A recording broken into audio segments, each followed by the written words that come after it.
Bihar news में स्वागत है आपका दोस्तों। मैं हूं फिरदौस गनी और आप देख रहे हैं केडीवी लाइव। दोस्तों आज हो चुका है 31 जनवरी 2024। तो आज की पूरे बिहार की टॉप न्यूज लेकर आए हैं आपके लिए। दोस्तों वीडियो शुरू करने से पहले आपको बता दें कि अगर आप नए आए हैं इस चैनल पर तो फिर इस चैनल को सब्सक्राइब करके बेल आइकन को प्रेस कर दीजिए और साथ ही वीडियो को लाइक कर दीजिए, अपने दोस्तों के साथ शेयर भी कीजिए। तो चलिए शुरू करते हैं आज की पूरे बिहार की टॉप न्यूज। दोस्तों आज बिहार न्यूज की शुरुआत टॉप हेडलाइन के साथ करते हैं। तो बात करते हैं कि राशन कार्ड धारकों को मिलेगा बड़ा लाभ। फरवरी में गेहूं चावल के साथ मोदी सरकार देगी ये गिफ्ट। मांझी जी जो हुआ था उसे भूल जाइए, आपका हम कितना इज्जत करते हैं। नीतीश कुमार के ये बोलते ही पिघल गए पूर्व सीएम जीतनराम मांझी। बीजेपी को सता रहा था डर, यूं ही नहीं नीतीश कुमार को लगाया गले। दिसंबर के सर्वे ने बढ़ा दी थी सियासी गर्मी। ममता का भाजपा पर गंभीर आरोप, सीएए को लेकर के दी खुली चेतावनी। बिहार शिक्षक भर्ती पर बड़ी अपडेट, मार्च में होगी तीसरी फेज की बहाली। बड़ी खबर, नियोजित शिक्षकों ने सक्षमता परीक्षा का बहिष्कार करने का किया ऐलान। सरकार से कहा पहले तानाशाही शर्तों को बदलो। कोरोना काल में ताली थाली बजवाने की क्या थी असली वजह, प्रधानमंत्री नरेंद्र मोदी ने खुद किया खुलासा। बिहार में शहनवाज हुसैन भी बन सकते हैं मंत्री, कैबिनेट विस्तार के लिए इन नामों पर चर्चा। दोस्तों अब बात करेंगे विस्तार से। तो बात करते हैं कि बिहार में ठंड के तेवर अभी भी सख्त है। आज का मौसम भी कनकनी वाली ठंड की वजह से लोगों को घरों में दुबके रहने पर मजबूर कर रहा है। यह मौसम विभाग का कहना है कि आज तापमान में कुछ वृद्धि होगी, लेकिन 6 फरवरी से एक बार फिर से ठंड और जोर पकड़ सकती है। दरअसल 3 फरवरी को एक शक्तिशाली पश्चिमी विक्षोभ के असर से पश्चिमी हिमालय में बर्फबारी और फिर बरसात होने की संभावना है। ऐसे में बिहार में 6 फरवरी से आसपास ठंडी हवाएं आनी शुरू होगी।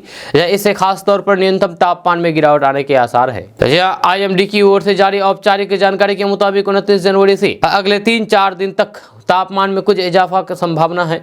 हालांकि ठंड खत्म नहीं होगी, लेकिन हवा में कनकनी 6 फरवरी के बाद से महसूस होगी। 29 जनवरी को उत्तर बिहार के कुछ इलाकों में कोल्ड डे की स्थिति बनने के आसार हैं। इधर रविवार को पूरे राज्य में न्यूनतम तापमान सामान्य से 2 से 7 डिग्री तक कम रहा। जहाँ रविवार को हवा में इतनी ठंडिक थी जिससे धूप में कनकनी महसूस की गई। जब पूरे बिहार में न्यूनतम तापमान 10 डिग्री सेल्सियस से कम ही रहा। जब भागलपुर में 3 डिग्री सेल्सियस रहा, मोतिहारी में 4 डिग्री, बांका में 4.5 डिग्री, किशनगंज में 5 और शेखपुरा में न्यूनतम तापमान 5 डिग्री सेल्सियस दर्ज किया गया। दोस्तों कांग्रेस नेता राहुल गांधी के नेतृत्व वाली भारत जोड़ो न्याय यात्रा सोमवार को देर शाम पश्चिमी बंगाल के इस्लामपुर से होते हुए बिहार के अररिया जिले में प्रवेश कर गई। यहां राहुल गांधी ने अररिया में स्थित प्रसिद्ध खगेश्वरी काली मंदिर में पूजा अर्चना की और पुजारी नानू दास से आशीर्वाद लिया। इस दौरान कांग्रेस नेताओं ने कहा कि अररिया में पद यात्रा में बड़ी संख्या में लोगों ने हिस्सा लिया, जब बिहार के लोग बड़े उत्साह के साथ यात्रा का स्वागत कर रहे हैं। जहाँ असम और बंगाल की तरह ही बिहार में भी यात्रा को जबरदस्त प्रतिक्रिया मिल रही है। जहाँ न्याय यात्रा के दौरान कांग्रेस नेता राहुल गांधी ने आरोप लगाया है कि आरएसएस और बीजेपी की विचारधारा देश में हिंसा और फिर नफरत फैला रही है। भारत जोड़ो न्याय यात्रा के तहत एक सार्वजनिक रैली को संबोधित करते हुए राहुल गांधी ने कहा कि केंद्र में बीजेपी के नेतृत्व वाली एनडीए शासन के दौरान विभिन्न धर्मों और फिर जातियों के लोग आपस में लड़ रहे हैं। राहुल गांधी अपने इस यात्रा के तहत ऐसे समय में बिहार आए जब कांग्रेस के पूर्व सहयोगी और फिर बिहार के मुख्यमंत्री नीतीश कुमार फिर से बीजेपी नीति एनडीए में वापस चले गए। ये 2020 में विधानसभा चुनाव में प्रचार के बाद से उनका पहला बिहार दौरा था। उन्होंने कहा कि आरएसएस और बीजेपी की विचारधारा देश में हिंसा और नफरत फैला रही है। राहुल गांधी ने कहा है कि आरएसएस और बीजेपी लोगों को धर्म, जाति और भाषा के नाम पर आपस में लड़ने के लिए उकसाते हैं। उन्होंने देश में यही माहौल बना दिया है, लेकिन कांग्रेस लोगों को एकजुट करने के लिए काम करती है। हम नफरत के बाजार में मोहब्बत की दुकान खोलना चाहते हैं। दोस्तों, भारत देश के किसानों को एक बार फिर से मोदी सरकार की गारंटी है। यह देश के किसान काफी समय से पीएम किसान सम्मान निधि योजना के तहत मिलने वाले पैसों को बढ़ाने की डिमांड कर रहे हैं। सरकार इस बार बजट में यह पैसा बढ़ा सकती है। जब अभी इस स्कीम में लाभार्थी किसानों को एक साल में 6,000 रुपये मिलते हैं। जब सरकार बजट में इस पैसे को 6,000 रुपये से बढ़ा करके 9,000 रुपये कर सकती है। यह सूत्रों के मुताबिक सरकार पीएम किसान स्कीम के तहत मिलने वाले पैसे में सीधे 50% तक की बढ़ोतरी कर सकती है। अभी लाभार्थी किसानों को पीएम किसान सम्मान निधि योजना के तहत एक किस्त में 2,000 रुपये, सालाना 6,000 रुपये मिलते हैं। जब सरकार ये पैसा 3 किस्तों में किसानों के खाते में ऑनलाइन ट्रांसफर कर सकती है। जब हर बार की सरकार बैंक खाते में 2,000 रुपये ट्रांसफर करती है। ये किस्त हर 4 महीने में किसानों के बैंक खाते में आती है। जब बजट में सरकार किसानों को मिलने वाला ये पैसा बढ़ा करके 9,000 रुपये कर सकती है, यानी कि किसानों के लिए पैसा 6,000 रुपये से बढ़ करके सीधे 9,000 रुपये हो जाएगा। जब सरकार इसमें सीधे 50% तक की बढ़ोतरी करेगी। तो दोस्तों, बिहार में तेजी से राजनीतिक घटनाक्रम में बदला और फिर सियासी पहिया ऐसा घुमा कि यहां पर फिर से एनडीए की सरकार बन गई है। जब कल तक नीतीश कुमार महागठबंधन सरकार की अगुवाई कर रहे थे, लेकिन शाम होते होते हुए एनडीए सरकार के मुखिया हो गए। लोकसभा चुनाव से पहले इसे बड़ा बदलाव माना जा रहा है, लेकिन आज केंद्रीय मंत्री शांतनु ठाकुर ने दावा किया है कि सीएए एक हफ्ते के भीतर लागू कर दिया जाएगा। जब बीजेपी कह रहे हैं कि अभी कोई भी तैयारी नहीं है, ऐसे में क्या नीतीश की एनडीए में फिर से एंट्री के बाद यह संभव हो पाएगा? आपको बता दूं कि नागरिक संशोधन कानून यानी कि सिटीजनशिप अमेंडमेंट एक्ट यानी कि सीएए को लेकर के मुख्यमंत्री नीतीश कुमार उत्साहित नहीं रहे हैं। वे कह चुके हैं कि सीएए को हम अपने राज्य बिहार में लागू नहीं होने देंगे। देश में सीएए पर बहस की जरूरत है। नीतीश कुमार सीएए और एनआरसी दोनों के ही खिलाफ रहे हैं, लेकिन केंद्रीय मंत्री शांतनु ठाकुर ने एक हफ्ते के अंदर देश में सीएए लागू करने का दावा कर डाला है।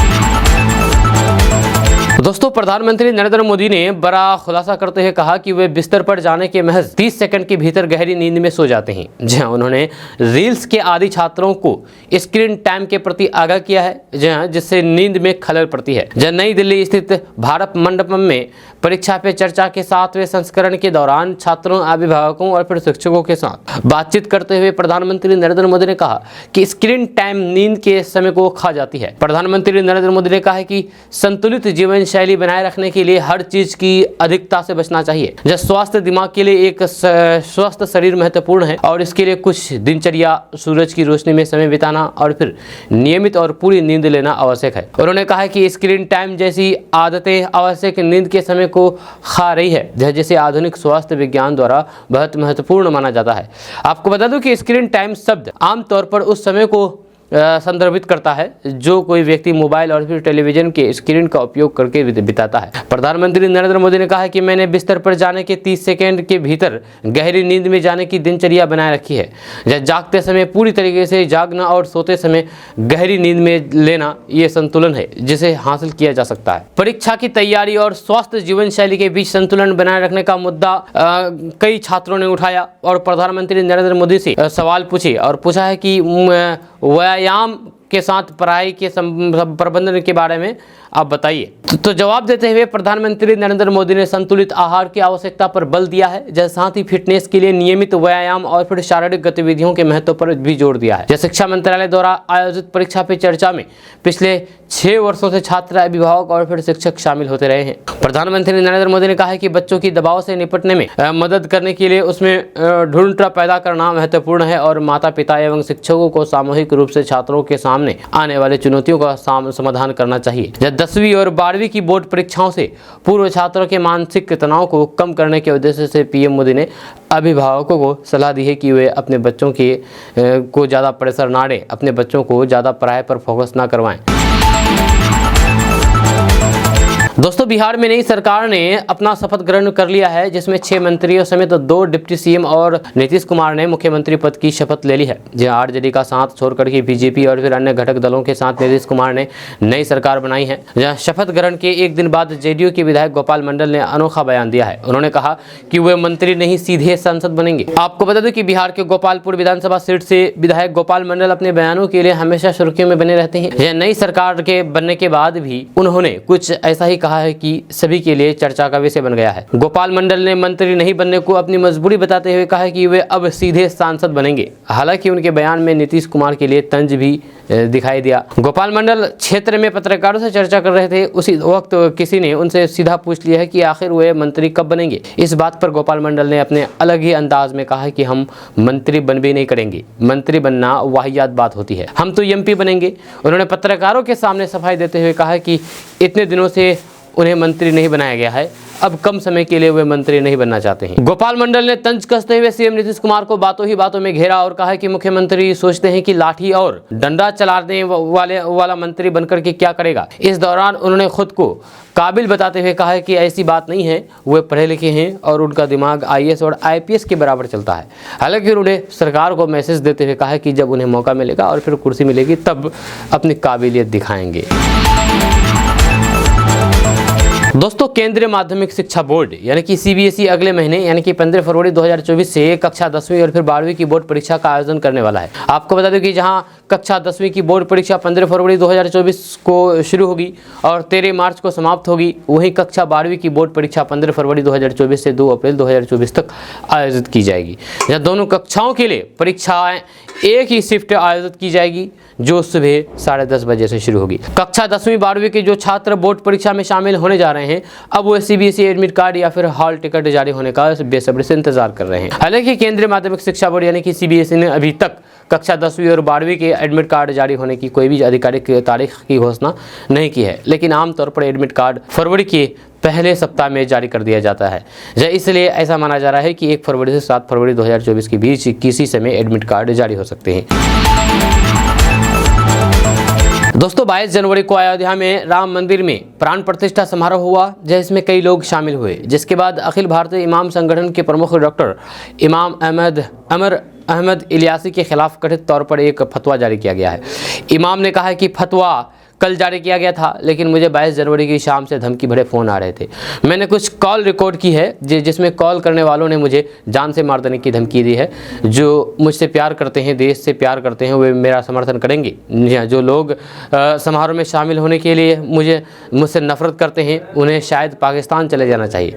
इमाम ने कहा कि मैंने प्यार का संदेश दिया है, मैंने कोई अपराध नहीं किया, मैं माफ़ी नहीं मांगूंगा या फिर इस्तीफ़ा नहीं दूंगा, वे जो चाहे कर सकते हैं। आपको बता दें कि प्राण प्रतिष्ठा समारोह में अखिल भारतीय इमाम संगठन के प्रमुख डॉक्टर इमाम उमर अहमद इलियासी पहुंचे थे, जिसके बाद उनके खिलाफ फतवा जारी किया गया है। इसे लेकर के विश्व हिंदू परिषद ने विरोध जताया है। उन्होंने इसकी निंदा करते हुए इसे दुर्भाग्यपूर्ण बताया है। विश्व हिंदू परिषद के राष्ट्रीय प्रवक्ता विनोद बंसल ने कहा है कि प्राण प्रतिष्ठा कार्यक्रम में शामिल होना कुछ जिहादी कट्टरपंथी मुफ्तियों को अच्छा नहीं लगा, जिसकी वजह से मुफ्तियों के एक ग्रुप द्वारा फतवा जारी किया गया है।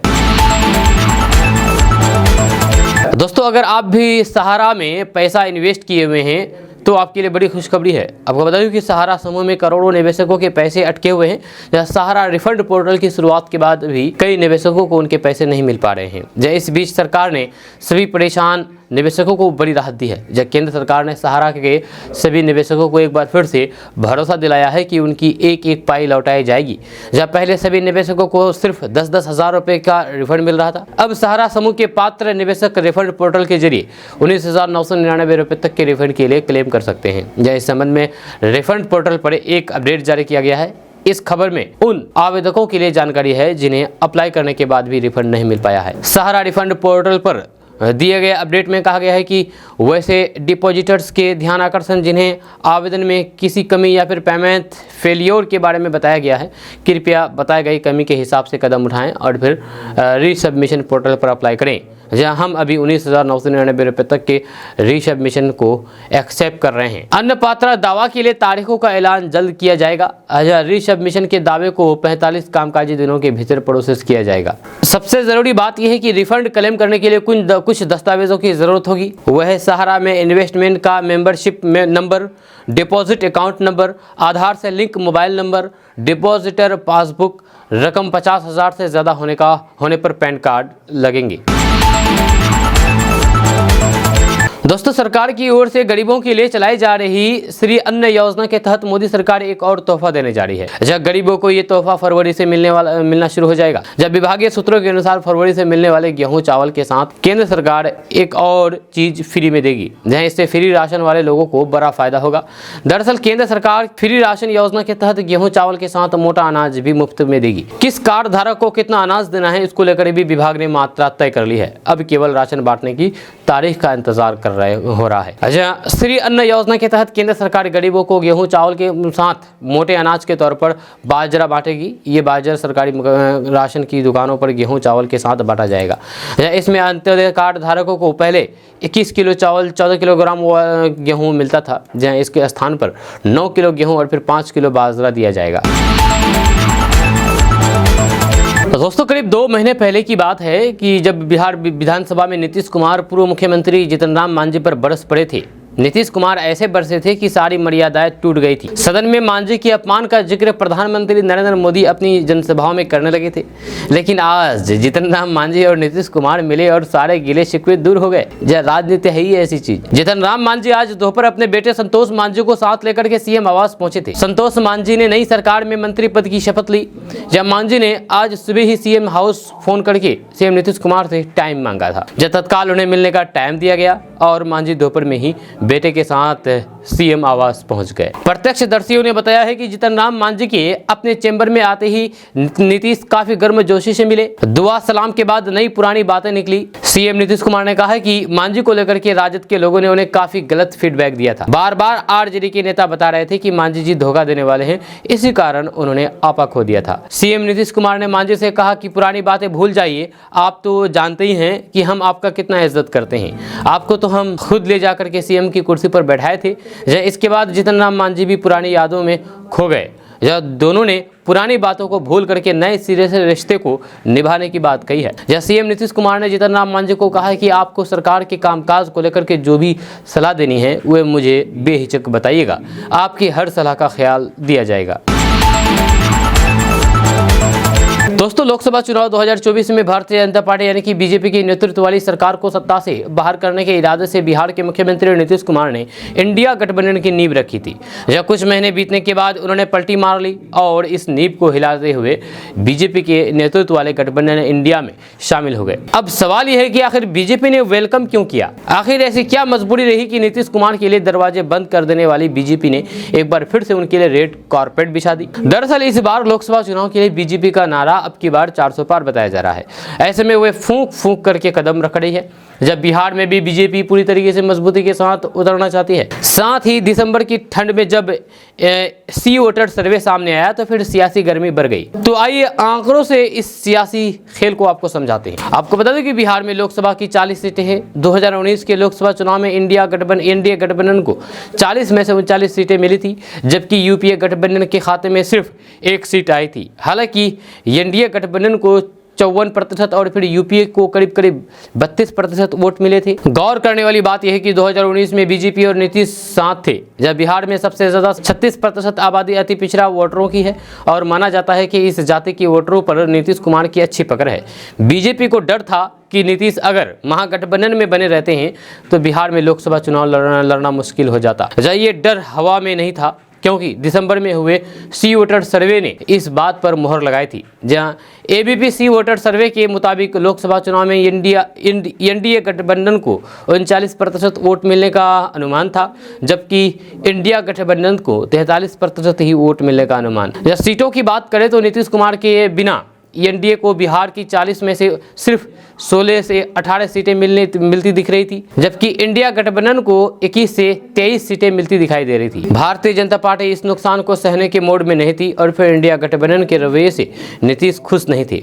नतीजा ये हुआ कि अपना राजनीतिक फायदा देख करके बीजेपी और नीतीश कुमार एक पाले में आ गए। दोस्तों, पश्चिम बंगाल की मुख्यमंत्री ममता बनर्जी ने सोमवार को भाजपा पर लोगों को धमकी देने का आरोप लगाया है। जहां कुछ बिहार जिले में एक कार्यक्रम को संबोधित करते हुए ममता बनर्जी ने कहा है कि भाजपा वाले फोन करके धमकी दे रहे हैं कि अगर उन्होंने आगामी लोकसभा चुनाव में भाजपा को वोट नहीं दिया तो फिर उनके घरों में केंद्रीय जांच एजेंसियां भेज दी जाएगी। टीएमसी सुप्रीमो ममता बनर्जी कुछ बिहार में स्थानीय लोगों, विशेष करके राजवंशियों को सलाह दी है कि वे ये सुनिश्चित करें कि सीएए से खुद को बचाने के लिए उनके नाम मतदाता सूची में हो। जब भाजपा चुनाव के लिए केंद्रीय एजेंसियों का उपयोग कर रही है, भाजपा लोगों को धमकी दे रही है। ममता बनर्जी ने यहाँ एक सार्वजनिक वितरण कार्यक्रम में यह भी कहा कि मैं किसी विशेष भगवान की पूजा करने के भाजपा के किसी भी आदेश का पालन नहीं करूंगी। उन्होंने कहा कि मैं रामायण, कुरान, बाइबल और फिर गुरु ग्रंथ साहिब का पालन करती हूँ। मैं गरीबों के घर जाकर के बाहर से आया खाना खाकर के नाटक नहीं करती। ममता बनर्जी ने आरोप लगाया है कि केंद्र लोकसभा चुनाव से पहले राजनीति करने के लिए सीएए का मुद्दा उठाती रही है। इससे पहले दिन केंद्रीय मंत्री और भाजपा नेता शांतनु ठाकुर ने दावा किया है कि सीएए अगले 7 दिनों के भीतर पूरे देश में, भारत देश में लागू कर दिया जाएगा। दोस्तों, बीपीएससी शिक्षक भर्ती को लेकर के सूत्रों के हवाले से बड़ी खबर सामने आई है, जहां बिहार शिक्षक फेज 3 की परीक्षा मार्च में होगी। आपको बता दूं कि पहले बीपीएससी के परीक्षा कैलेंडर के मुताबिक शिक्षक भर्ती अगस्त माह में होनी थी, लेकिन अब मिल रही जानकारी के अनुसार तीसरे फेज की बहाली के लिए मार्च माह में ही परीक्षा का आयोजन कराया जाएगा। जानकारी के मुताबिक शिक्षा विभाग के सभी अधिकारी परीक्षा की तैयारी में जुट गए हैं, जब 10 फरवरी तक सभी जिलों से रिक्तियां भी मांगी गई है। आपको बता दूं कि फेज 3 बहाली के तहत प्राइमरी से लेकर के +2 तक की भर्ती निकलेगी। सूत्रों से मिली जानकारी के अनुसार आयोग का 15 फरवरी तक विज्ञापन जारी करने का लक्ष्य है, जहां नई रिक्तियों के साथ ट्राई 2 की बची रिक्तियों को शामिल किया जाएगा। इसलिए आयोग ने सप्लीमेंट्री रिजल्ट जारी करने का फैसला किया था। अब ट्राई 3 में एक साथ फ्रेश वैकेंसी निकलेगी, जहां इसके तहत बीपीएससी को फरवरी के दूसरे सप्ताह तक रिक्तियां भेजी जाएगी। लक्ष्य है कि लोकसभा चुनाव से पहले 3rd फेज की बहाली पूरी कर ली जाए। दोस्तों, नियोजित शिक्षकों ने सक्षमता परीक्षा का बहिष्कार करने का ऐलान किया है, जहां सरकार से कहा गया है कि पहले तानाशाही की शर्तों को बदलो। जी हां, आपको बता दें कि बिहार के मुख्यमंत्री नीतीश कुमार ने बिहार के 3.5 लाख से ज्यादा नियोजित शिक्षकों को राज्यकर्मी का दर्जा देने का ऐलान किया था, जहां सरकार ने इसके लिए शिक्षकों को एक परीक्षा पास करने को कहा था। इसका नाम सक्षमता परीक्षा रखा गया था, लेकिन शिक्षकों ने सक्षमता परीक्षा का बहिष्कार करने का ऐलान कर दिया है। इस फैसले की जानकारी देते हुए बिहार माध्यमिक शिक्षक संघ के महासचिव और पूर्व सांसद शत्रुघ्न प्रसाद सिंह ने कहा कि सरकार ने नियोजित शिक्षकों को विशिष्ट शिक्षकों में अपग्रेड करने के लिए ऐसी शर्तें रख दी है जिन्हें मानना संभव नहीं है। जब सरकार ने विशिष्ट शिक्षक नियमावली 2023 में मनमाने शर्त जोड़ दिया है, जब विशिष्ट शिक्षक नियमावली के खंड 4 में उपबंधित सक्षमता परीक्षा के लिए 3 जिले का विकल्प देने को कहा गया है। शिक्षकों के दूसरे स्कूलों में जहां तहां पदस्थापना अथवा तबादला करने का नियम बनाया गया है। इसके साथ ही बिहार विद्यालय परीक्षा समिति ने कंप्यूटर आधारित ऑनलाइन परीक्षा लेने का ऐलान किया है। शत्रुघ्न प्रसाद सिंह ने कहा है कि सरकार जब ऐसी कठिन शर्तों को नहीं हटाएगी, जब तक नहीं हटाएगी, तब तक नियोजित शिक्षक सक्षमता परीक्षा के लिए आवेदन पत्र नहीं बनेंगे। उन्होंने बताया है कि ये निर्णय बिहार माध्यमिक शिक्षक संघ की राज्य कार्यकारिणी ने सर्वसम्मति से लिया है। यह शिक्षक संघ के मुताबिक सरकार शिक्षकों को उनके काम के बदले समुचित सुविधा देने के बजाय दंड देने के जैसा काम कर रही है। दोस्तों, दिल्ली के प्रगति मैदान स्थित भारत मंडपम में प्रधानमंत्री नरेंद्र मोदी ने छात्रों से परीक्षा पर चर्चा की। जहां इस दौरान प्रधानमंत्री नरेंद्र मोदी ने छात्रों से संवाद किया। इस दौरान प्रधानमंत्री नरेंद्र मोदी ने छात्रों को एग्जाम में सफल होने और टेंशन दूर करने का मंत्र दिया है। इस बीच प्रधानमंत्री नरेंद्र मोदी ने कोरोना काल का जिक्र करते हुए बताया है कि कैसी बहादुरी से मुश्किल समय का सामना करना चाहिए। जहां कोरोना काल में लोगों से थाली बजवाने का जिक्र करते हुए प्रधानमंत्री नरेंद्र मोदी ने इसके पीछे की वजह का खुलासा किया है। प्रधानमंत्री नरेंद्र मोदी ने परीक्षा पे चर्चा के दौरान बताया है कि कोरोना काल में उन्होंने लोगों से थाली बजाने, कोरोना वायरस के नाम का दिया जलाने के लिए क्यों कहा था। प्रधानमंत्री नरेंद्र मोदी ने कहा है कि मुझे पता था कि थाली बजाने और फिर दिया जलाने से कोरोना को खत्म नहीं किया जा सकता था और न ही इससे राहत मिलने वाली थी। प्रधानमंत्री नरेंद्र मोदी ने आगे कहा है कि ये सब पता होने के बाद भी उन्होंने लोगों से थाली बजाने और फिर दिया जलाने को कहा और फिर देश भर में लोगों ने एक साथ ऐसा किया तो फिर इन्हें एकता का एहसास हुआ कि अगर सब लोग साथ मिलकर के संघर्ष करेंगे तो फिर परेशानी से निकल पाएंगे। प्रधानमंत्री नरेंद्र मोदी ने कहा है कि कोरोना वैश्विक महामारी थी, जब पूरी दुनिया परेशान थी, जब उस दौरान मैं भी कह सकता था कि मैं क्या कर सकता हूं, लेकिन मैंने ऐसा नहीं किया। मैंने सोचा मैं अकेला नहीं हूं। जब देश में 140 करोड़ लोग हैं और सब मिलकर के कोरोना का सामना करेंगे तो फिर इस मुश्किल हालात से निकल जाएंगे। इसीलिए मैं टीवी पर आता रहता था और फिर लोगों से बात करता रहता था। उन्होंने कहा है कि इसलिए कितनी भी मुश्किल आ जाए घबराना नहीं है, बल्कि उसका सामना करना और फिर विजय होकर के निकलना है। दोस्तों, बिहार के पूर्व मुख्यमंत्री लालू प्रसाद यादव की बेटी रोहिणी आचार्य ने ईडी के अधिकारियों पर निशाना साधते हुए दावा किया है कि उनके पिता के साथ उन्होंने अमानवीय व्यवहार किया है। उन्होंने कहा है कि कोई जानता है कि उनके पिता बिना सहारे के नहीं चल सकते, जब फिर भी एजेंसी के अधिकारियों ने उन्हें सहायक के बिना ही गेट से अंदर प्रवेश कराया। जब उन्होंने ईडी के अधिकारियों को चेतावनी देते हुए कहा है कि अगर मेरे पिता को खरोच भी आई तो फिर मुझसे बुरा कोई नहीं होगा, मेरे शब्दों को याद रखें। आरजेडी अध्यक्ष लालू प्रसाद यादव से ईडी के पूछताछ पर राजद सांसद और लालू प्रसाद यादव की बेटी डॉक्टर मीसा भारती ने कहा है कि वे खुद नहीं खा सकता, जब किसी को तो उसे खिलाना ही पड़ेगा, हमें नहीं पता है कि उसने खाना खाया या नहीं। इसके साथ ही उन्होंने कहा है कि ईडी का कोई भी अधिकारी बोलने को तैयार नहीं है, क्योंकि चुनाव नज़दीक है, इसलिए पीएम डरे हुए हैं और ऐसी बातें ही करेंगे। उन्होंने कहा है कि ये सरकार मेरे पिता को भी गिरफ्तार कर सकती है, लेकिन एक बीमार आदमी को गिरफ्तार करके उन्हें क्या मिलेगा।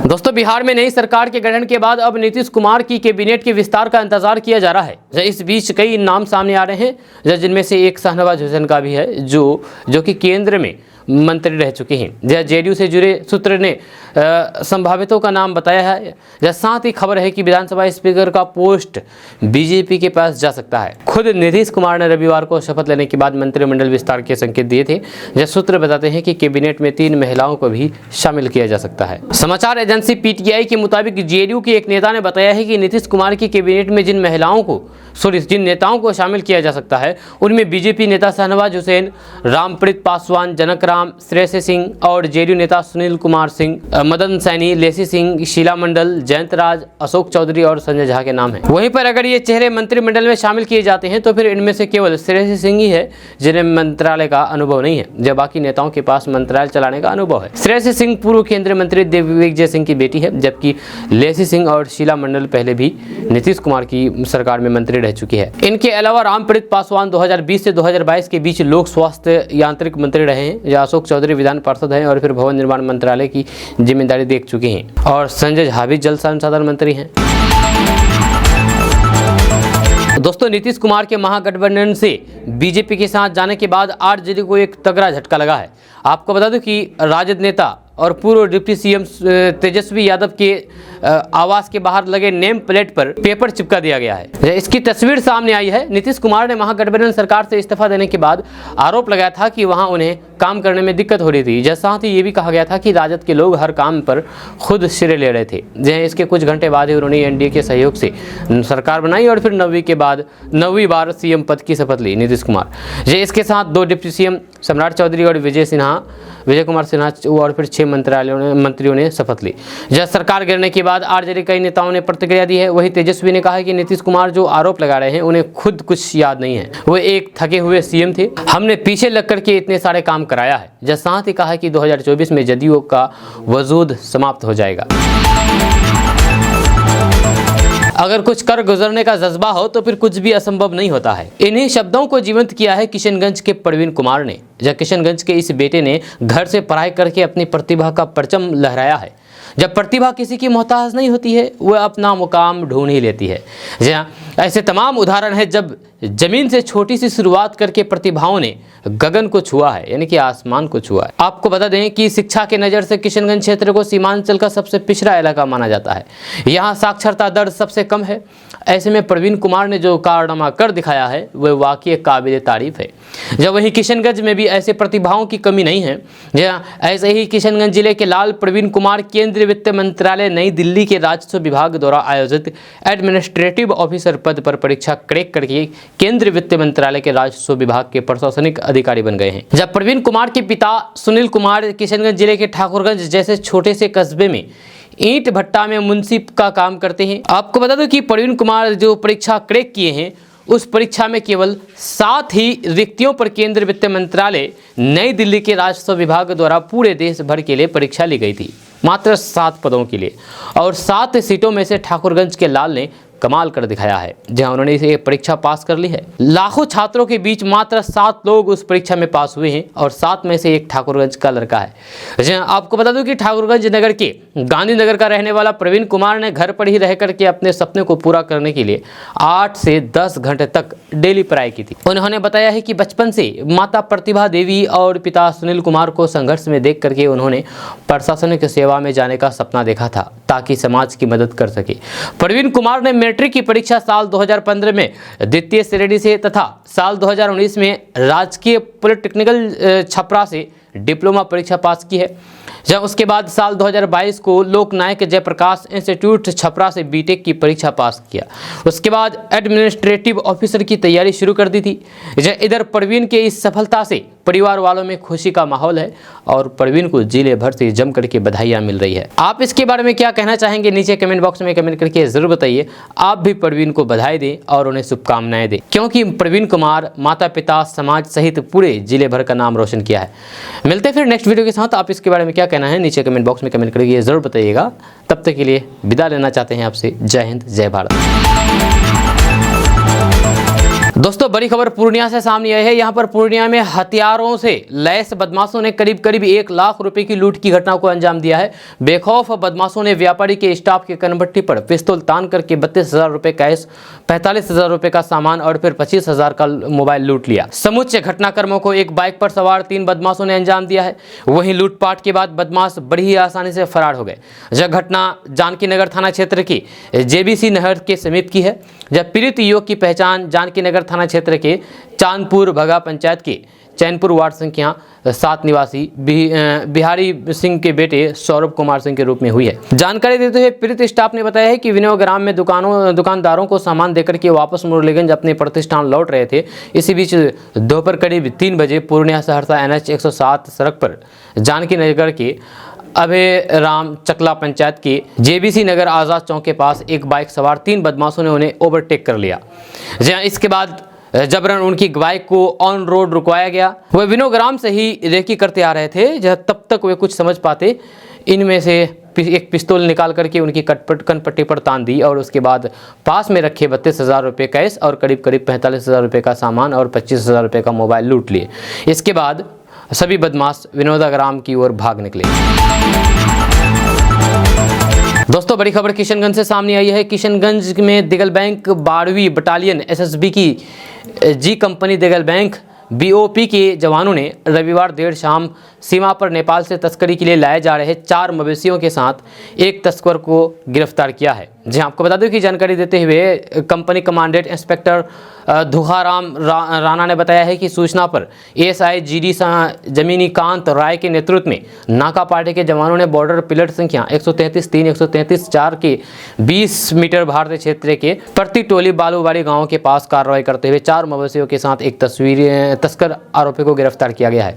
जब उसकी पहचान 34 वर्षीय ममलुल हुसैन पिता आबो तालिब बालूबाड़ी निवासी के रूप में हुई है। उन्होंने बताया है कि जब्त मवेशियों एवं गिरफ्तार आरोपी को दिगल बैंक थाना पुलिस को सुपुर्द करके पशु क्रूरता अधिनियम के तहत मामला दर्ज कराया गया है। पुलिस ने आरोपी को न्यायिक हिरासत में भेज दिया है। दोस्तों बड़ी खबर किशनगंज से सामने आई है। किशनगंज में लोजपा के सैकड़ों कार्यकर्ताओं ने धरना प्रदर्शन किया। जहां गठबंधन बनाने के बावजूद भी अपने ही सरकार के खिलाफ कार्यकर्ताओं ने धरना दिया। जहां ठाकुरगंज प्रखंड कार्यालय के सामने 20 सूत्री मांगों को लेकर के लोक जनशक्ति पार्टी के सैकड़ों कार्यकर्ताओं ने मोर्चा खोला है। जहां 1 दिवसीय धरना प्रदर्शन सोमवार संध्या तक आयोजित की गई थी। जहां इन 20 सूत्री मांगों में ठाकुरगंज प्रखंड के अनुमंडल बनने, रेल गेट, ओवर ब्रिज का निर्माण, महानंदा पुल का अलग से निर्माण, पेट्रोल पंप चौक से धर्मकाटा जमीनी पूरी सड़क को बनवाया जाए। जब प्रखंड में प्रत्येक पंचायत में किसानों को सिंचाई के लिए स्टेट बोरिंग लगाया जाए। जब सालों से भूमिहीन बसे हुए लोगों को बास्केट पर्चा दिया जाए। जब वृद्धा पेंशन में विधवा महिलाओं को 2,000 रुपये तक महीना दिया जाए। जब लोजपा के कार्यकर्ताओं ने कहा कि करीब 20 मांगों को लेकर के ये धरना दिया गया है। जब हमारी सरकार कल बन गई, ये अच्छी बात है, मगर हमारी सरकार और फिर जिला प्रशासन से हमारी इन मांगों को रखा गया है। अगर हमारी मांगों को पूरा नहीं किया जाता है और फिर आगे भी धरना जारी रहेगा। दोस्तों जैसे कि आपको पता है कि राहुल गांधी कल किशनगंज आए हुए थे और उन्हीं के साथ कई कांग्रेस नेता और फिर कार्यकर्ता पूर्व मुख्यमंत्री आए हुए थे। इसी बीच छत्तीसगढ़ के पूर्व मुख्यमंत्री सह कांग्रेस पार्टी के राष्ट्रीय नेता भूपेश बघेल किशनगंज पहुंचे थे।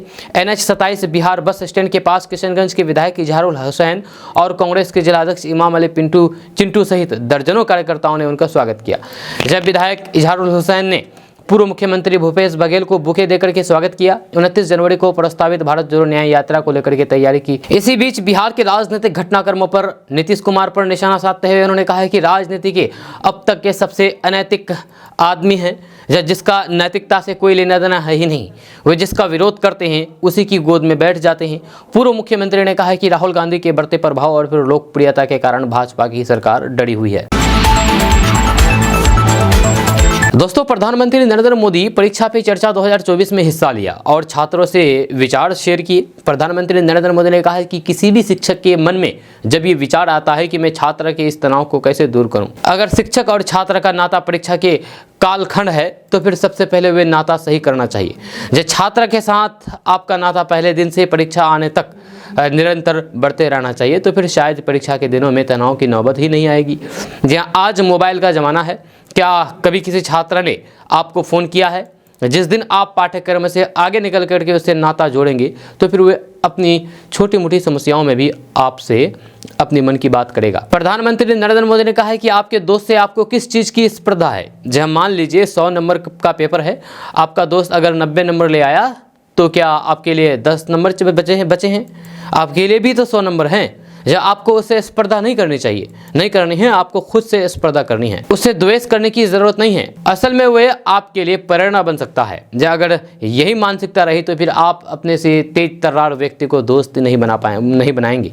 इस कार्यक्रम में करीब करीब 4000 छात्रों को प्रधानमंत्री से बातचीत करने का मौका मिला। 205 लाख छात्र और 14 लाख शिक्षक और 5,60,000 अभिभावक वहाँ शामिल हुए। दोस्तों, अगर आप नया टेलीविज़न खरीदने का मन बना रहे हैं तो फिर आपको जेब ज़्यादा ढीली करनी पड़ सकती है। जब टीवी का पैनल बनाने में इस्तेमाल होने वाले ओपन सेल के दाम लगातार बढ़ने के कारण कंपनियां भी टीवी के दाम बढ़ाने की तैयारी में है, ताकि लागत का बोझ कुछ कम हो सके। जहां महामारी के बाद से ही ओपन सेल की कीमतों में तेज़ी आई है और दिसंबर से इसके दाम करीब करीब 20% तक बढ़ गए हैं। यही देख कर के टीवी पैनल बनाने वाली कंपनियाँ फरवरी के अंत में दाम 15% और फिर बढ़ाने की तैयारी में है। यह कंपनियां उत्पाद में कटौती करने की भी सोच रही है, जिससे मांग के मुकाबले आपूर्ति कम रह सकती है। जब ओपन सेल टेलीविजन का प्रमुख हिस्सा होता है और फिर उत्पादन पर भी आने वाले कुल खर्च 60 से 65% हिस्सेदारी इसी की होती है। इसका सबसे ज़्यादा उत्पादन चीन की 4-5 कंपनियां करती है और फिर ओपन सेल के दाम भी अपनी मर्जी से तय होती है। दोस्तों, फरवरी महीने से कई बोर्ड की 10वीं 12वीं कक्षाओं की परीक्षाएं शुरू हो जाएगी। जब बिहार बोर्ड भी इसी लिस्ट में शामिल है। जब बिहार स्कूल एग्जामिनेशन बोर्ड की ऑफिशियल वेबसाइट biharboardonline.bihar.gov.in पर कक्षा 10वीं और फिर 12वीं की परीक्षा का पूरा शेड्यूल चेक कर सकते हैं। यह पिछले कई सालों से बिहार बोर्ड परीक्षा फरवरी में आयोजित की जा रही है। जहाँ इस साल भी बिहार बोर्ड 10वीं की परीक्षा 15 फरवरी से और 12वीं की 1 फरवरी से शुरू हो जाएगी। जब बिहार बोर्ड परीक्षा केंद्र से निकल के अजब गजब वीडियो और फिर फोटो वायरल होते रहते हैं, जहाँ इसलिए इस साल बिहार बोर्ड परीक्षा केंद्र पर काफ़ी सख्ती बरतने के निर्देश दिए गए हैं। यह BSEB 2024 परीक्षा के लिए सख्त गाइडलाइंस जारी की गई है। जब इस साल स्टूडेंट नकल के दम पर बोर्ड परीक्षा पास नहीं कर पाएंगे। बिहार बोर्ड परीक्षा 2024 में 2 चरणों पर स्टूडेंट की तलाशी ली जाएगी। जहाँ पहले गेट पर चेकिंग होगी और फिर बिहार बोर्ड परीक्षा हॉल में एक नामित व्यक्ति द्वारा बोर्ड ने बिहार के हर जिले में मॉडल परीक्षा केंद्र भी स्थापित किए गए हैं। जहां इस साल बिहार बोर्ड परीक्षा देने वाले सभी स्टूडेंट पर सख्त निगरानी रखी जाएगी। बिहार बोर्ड 10वीं 12वीं परीक्षा के लिए बनाए गए सभी एग्जाम सेंटर पर CCTV कैमरे लगाए जाएंगे। इसके साथ ही वीडियोग्राफी भी की व्यवस्था की जाएगी। स्टूडेंट को परीक्षा केंद्र पर निर्धारित समय से आधे घंटे पहले पहुँचना होगा। जब सुबह 9:30 बजे से शुरू होने वाले परीक्षा के लिए 9 बजे तक एग्जाम सेंटर पर पहुँच जाना होगा। वहीं दोपहर 2 बजे से शुरू होने वाली परीक्षा के लिए 1:30 बजे तक अनिवार्य रूप से आना होगा। वहीं पर बिहार बोर्ड एग्जाम हॉल के अंदर कोई भी स्टूडेंट, पर्यवेक्षक और फिर अन्य स्टाफ को mobile, tab, smart watch, Bluetooth, pager, electronic calculator जैसे किसी भी डिवाइस का इस्तेमाल करने की अनुमति नहीं दी जाएगी। दोस्तों, खबर किशनगंज से सामने आई है। यहाँ पर किशनगंज में रेड क्रॉस सोसाइटी में सैकड़ों जरूरतमंद के बीच कंबल का वितरण किया गया। इस दौरान DM तुषार सिंगला सहित अन्य पदाधिकारी और फिर रेड क्रॉस सोसाइटी के अध्यक्ष और कर्मी भी मौजूद रहे। मिल रही जानकारी के मुताबिक जिले की यानी कि किशनगंज जिले के नगर क्षेत्र अंतर्गत स्थित रेड क्रॉस सोसाइटी में सैकड़ों जरूरतमंद और फिर असहाय लोगों के बीच कंबल, बर्तन और साबुन का वितरण किया गया। इस दौरान DM तुषार सिंगला ने अपने हाथों से सभी के बीच कंबल का वितरण किया। साथ ही बढ़ते ठंड को देखते हुए आगे भी कंबलों का वितरण किया जाना है। इस दौरान डीएम तुषार सिंगला ने जानकारी देते हुए बताया है कि बढ़ते ठंड को देखते हुए करीब 400 कंबलों का वितरण किया गया है। साथ ही लोगों के बीच बर्तन और साबुन का वितरण किया गया है। इसी के साथ आगे भी कंबलों के वितरण की तैयारियां जारी है। इस दौरान रेड क्रॉस सोसाइटी के अध्यक्ष डॉक्टर इच्छित भरत ने बताया है कि हर साल रेड क्रॉस सोसाइटी द्वारा गरीब और फिर असहाय लोगों के बीच कंबल का वितरण किया जाता है। इस बार भी जिला पदाधिकारी के निर्देश अनुसार कंबलों का वितरण किया गया है। आगे भी जहां जरूरत होगी तो वितरित किया जाएगा। दोस्तों, खबर किशनगंज से है। यहाँ पर एक फरार अपराधी के घर पर पुलिस द्वारा इश्तेहार चिपकाया गया है। अगर कोर्ट में सरेंडर नहीं किया जाता है तो फिर कोर्ट के आदेश पर कुर्की जब्ती भी कराई जाएगी। ये किशनगंज से खबर सामने आई है। आपको बता दूं कि किशनगंज के पोठिया प्रखंड के पहाड़कट्टा थाना संख्या 9923 में के 6 माह से फरार चल रहे प्राथमिक अभियुक्त के घर पर रविवार को पुलिस ने इश्तेहार चिपकाया है। 447, 341, 307 और 354 सहित विभिन्न धाराओं में फरार चल रहे अभियुक्त को न्यायालय द्वारा निर्गत आदेश पर यह कार्रवाई की गई है। वहीं पहाड़कट्टा थाना अध्यक्ष सुनील कुमार ने बताया है कि थाना कांड संख्या 9923 के जमीनी विवाद मामले में फरार चल रहे अभियुक्त के घर न्यायालय द्वारा निर्गत इश्तेहार लगाया गया है। अगर कुछ दिनों में थाना या फिर न्यायालय में अभियुक्त आत्मसमर्पण यानी कि सरेंडर नहीं करता है तो फिर कोर्ट के आदेश पर कुर्की जब्ती की कार्रवाई की जाएगी। फरार थमिकी अभियुक्त पहाड़कट्टा थाना क्षेत्र की माल बस्ती स्वर्गीय इमामुद्दीन का बेटा मिराज आलम है।